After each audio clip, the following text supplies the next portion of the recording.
The serpent was the shrewdest of all the wild animals the Lord God had made.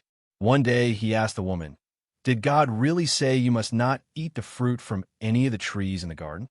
"Of course we may eat fruit from the trees in the garden," the woman replied. "It's only the fruit from the tree in the middle of the garden that we are not allowed to eat. God said, 'You must not eat it or even touch it. If you do, you will die.'" "You won't die," the serpent replied to the woman. "God knows that your eyes will be opened as soon as you eat it, and you will be like God, knowing both good and evil."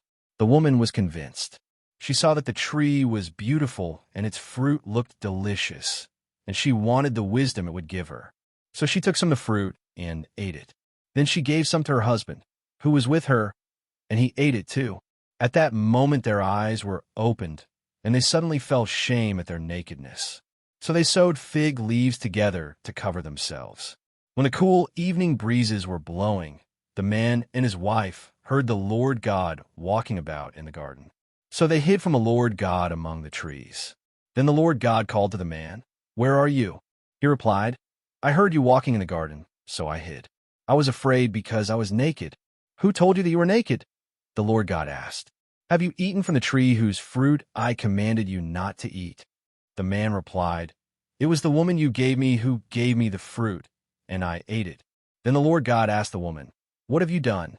"The serpent deceived me," she replied. "That's why I ate it." Then the Lord God said to the serpent, "Because you have done this, you are cursed more than all animals, domestic and wild. You will crawl on your belly, groveling in the dust, as long as you live. And I will cause hostility between you and the woman, and between your offspring and her offspring.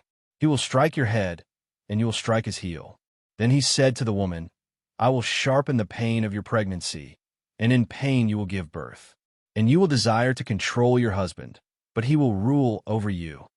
And to the man he said, "Since you listened to your wife and ate from the tree whose fruit I commanded you not to eat, the ground is cursed because of you. All your life you will struggle to scratch a living from it.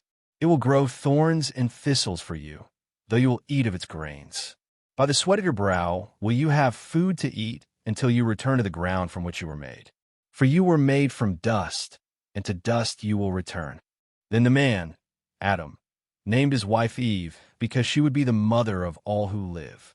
And the Lord God made clothing from animal skins for Adam and his wife. Then the Lord God said, "Look, the human beings have become like us, knowing both good and evil. What if they reach out, take fruit from the tree of life, and eat it?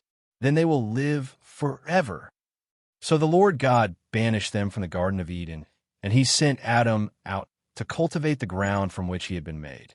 After sending them out, the Lord God stationed mighty cherubim to the east of the Garden of Eden, and he placed a flaming sword that flashed back and forth to guard the way to the tree of life.